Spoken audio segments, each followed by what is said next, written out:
No BS. They say whales can sense their own death.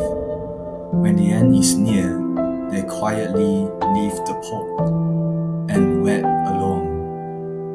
When a whale dies at sea, the massive body begins a slow descent, sinking thousands of meters into the deep. This process has a poetic name, whale fall. Thus one life ends, a new world begins.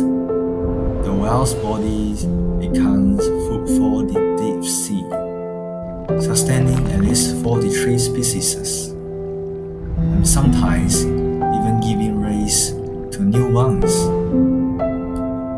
On the ocean floor, the whale turns into a lonely island.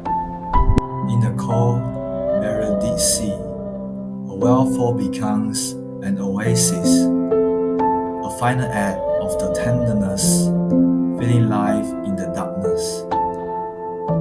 One whale falls, and countless lives are born. Would you like to see what this underwater oasis actually looks like?